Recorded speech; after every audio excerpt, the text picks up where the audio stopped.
Então, antes de mais, gostava de agradecer à organização, especialmente à Joana, que foi quem me dirigiu o convite, a minha colega do Labo do SPT, e é de facto com muito gosto que estou aqui para abrir as páginas do meu projeto de doutoramento que está atualmente em curso. Este tema, este título, que em português tinha a expressão pano para mangas, revelando exatamente, quem percebe um pouco de detalhe sabe o que é ter que arranjar pano para as mangas quando o pano é pouco, e eu sinto-me constantemente nesse trabalho de gestão de têxtil quando estou a fazer a minha investigação, e esta investigação desenvolve-se em redor da roupa dos pobres, no contexto português, especialmente nas cidades de Lisboa e do Porto. Este tema de doutoramento que se encontra agora a iniciar, este projeto que se encontra agora a iniciar o seu segundo ano, ele surge da convergência de dois grandes temas de análise. Por um lado, aquele que é o contexto analítico da pobreza, da assistência aos pobres em Portugal, que se tem desenvolvido largamente com uma vasta bibliografia de especialistas, quer de história local, quer de história de síntese, do ponto de vista mais nacional, em redor da história das Santas Casas da Misericórdia, especialmente, mas também da assistência prestada e a caridade prestada por outros agentes, quer particulares, quer institucionais, e ela faz-se no contexto de, especialmente, dois hospitais, um grande hospital, o Hospital Real de Todos os Santos, administrado a partir da segunda metade do século XVI pela Santa Casa da Misericórdia de Lisboa, e o Hospital Dom Lopo de Almeida, fundado a partir de um legado de Dom Lopo de Almeida, um confessor régio, que institui e estabelece a obrigação pia de um hospital. Então, esta pergunta, se eles são mesmo doentes, pobres e esfarrapados, esta questão que está implícita no título do projeto, pretende então debater esta roupa dos pobres, a indumentária dos pobres, como eu gosto de chamar, numa oposição àquele que é o conceito de traje, numa visão aliás, bastante discutida por outros colegas que no contexto europeu estudam também estas questões, quer dos consumos populares, quer dos consumos dos pobres, de facto de colocar a relevância nesta palavra para incluir nela o sistema de moda, não é? Aquilo que nós conhecemos como sistema de moda, mas também através deste conceito de indumentária,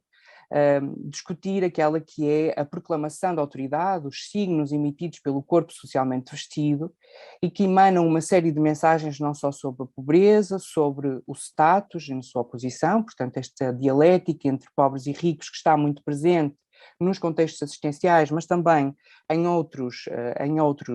contextos e em outros produtores de discurso histórico, mas também as questões de identidade, a própria questão do género, porque o género é socialmente construído através da roupa, na medida em que o corpo biológico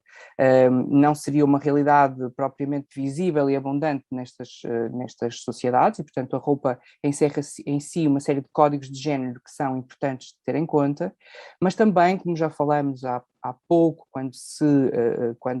a propósito da comunicação das vestes litúrgicas, a importância da ritualização deste corpo em metamorfose e também como é que este corpo tem várias metamorfoses, várias texturas, ele depois é possível de encaixar numa cultura de aparências, usando um conceito de Daniel Roche, e como é que os pobres se encaixam neste processo semiótico, comunicativo, porque o tema da pobreza, portanto, se este pobre é uma designação atribuída por alguém a respeito de outra pessoa, e ele é particularmente rico em contextos assistenciais, porque são os ricos que fazem a gestão da propriedade, dos pobres, dos bens da salvação e da alma.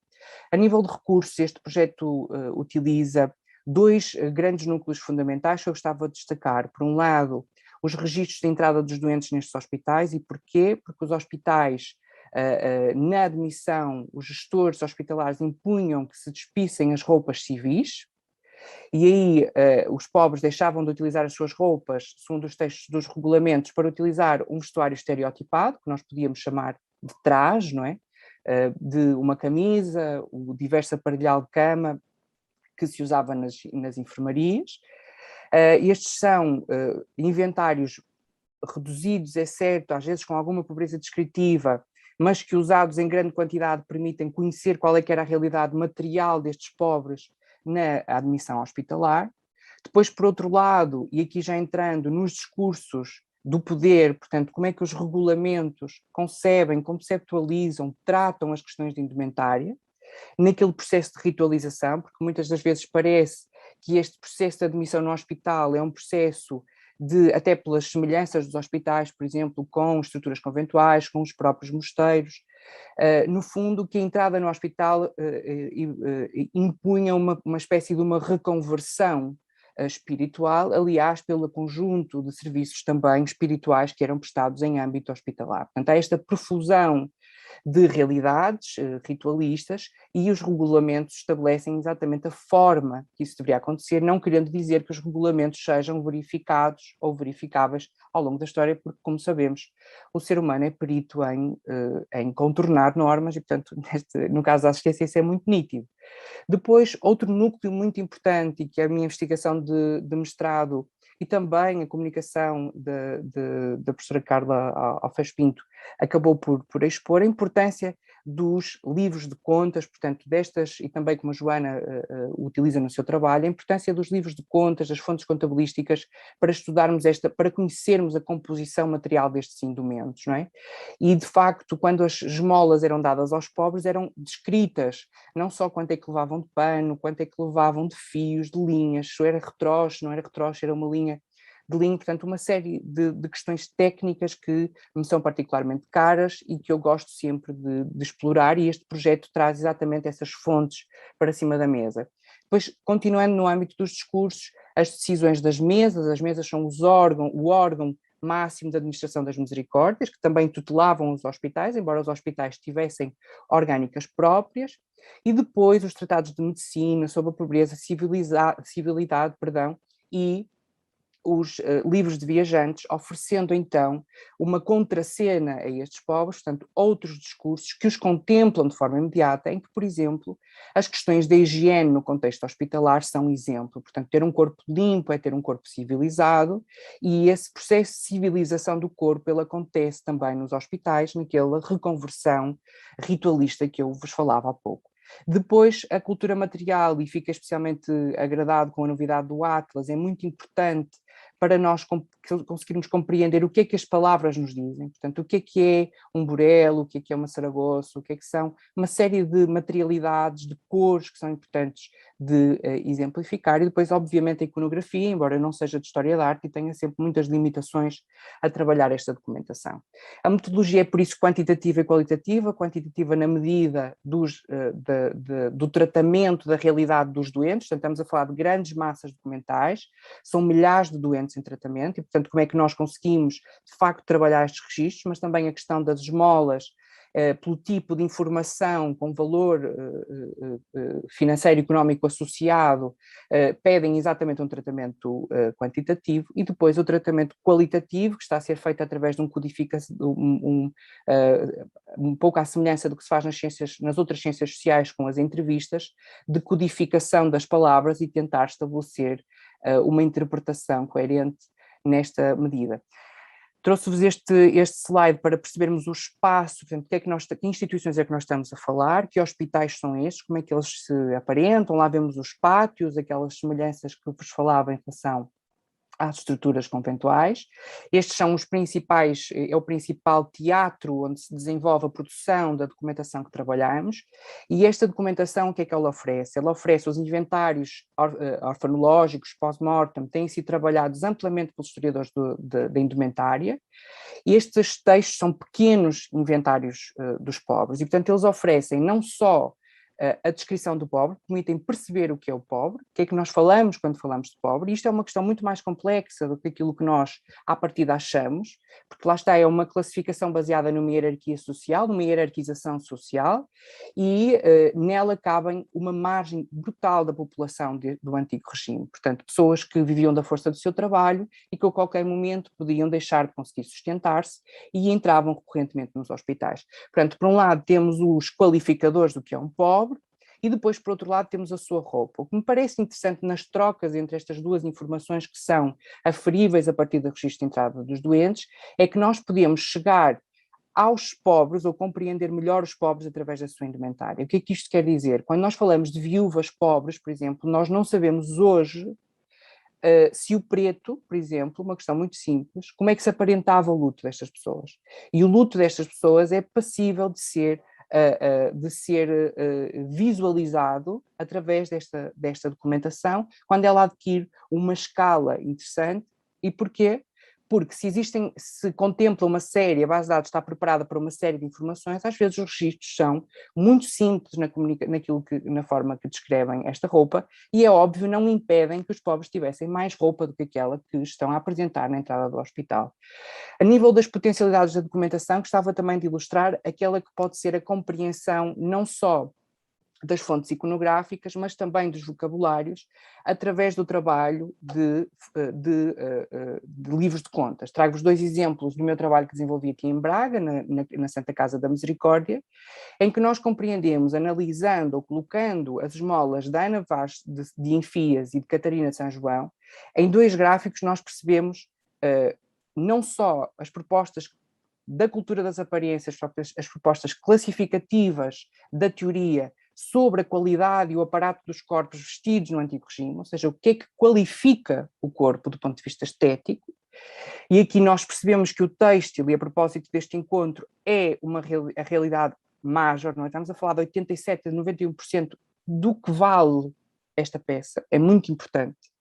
Mas também depois percebemos como é que os forros, como é que a presença de fitas, por exemplo, encarecem as peças, porque o mantel de Catarina tem forro e o mantel de Ana de Enfias não tem forro.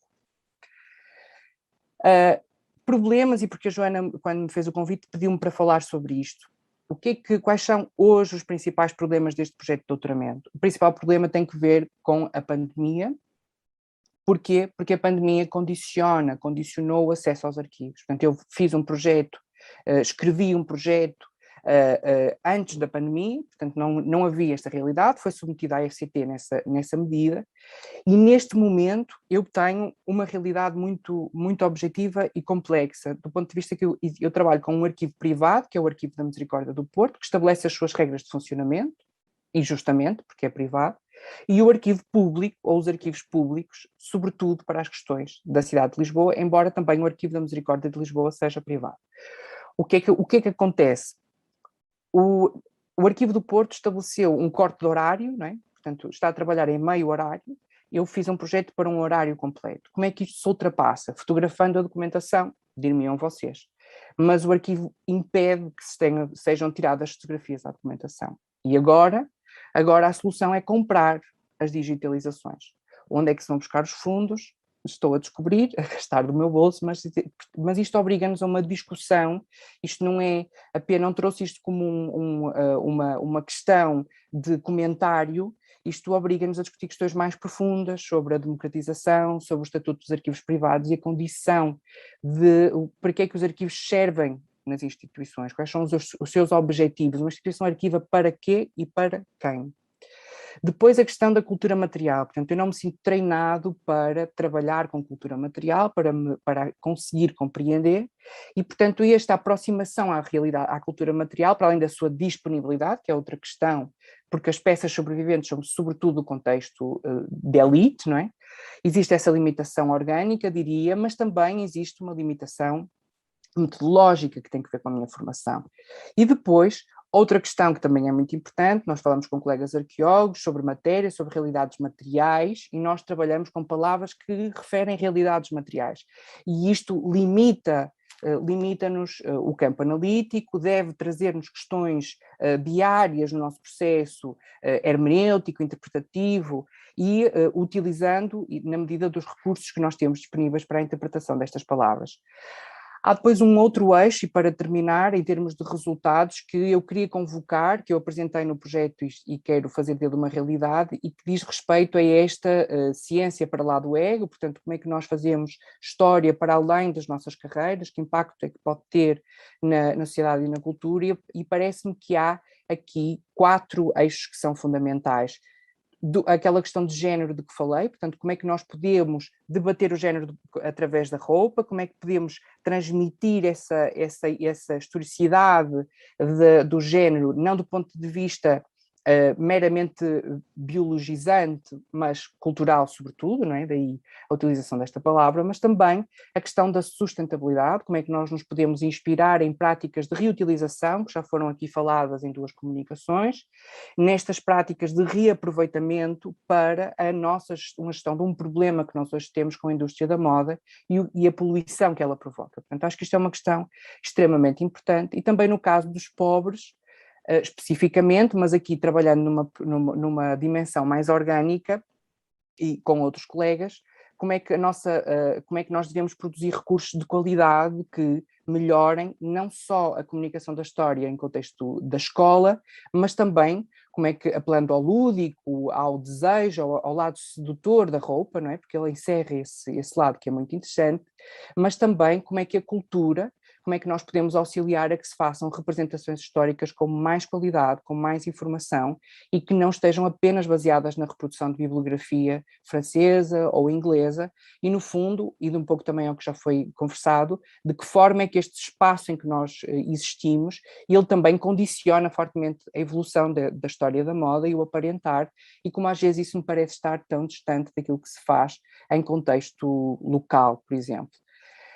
E para terminar, até porque já ultrapassei o tempo que me foi dado, em última análise, aquilo que eu quero e que este projeto de doutoramento vai permitir é comparar o estereótipo que é uma esmola com a realidade que é a cultura material dos pobres, e como é que nós podemos aceder a estes discursos de hierarquia, de hierarquização, de categorização, através destas fontes que vos apresentei. Desde já agradeço muito a vossa atenção e peço desculpa por fazer a comunicação em português. Muito obrigada.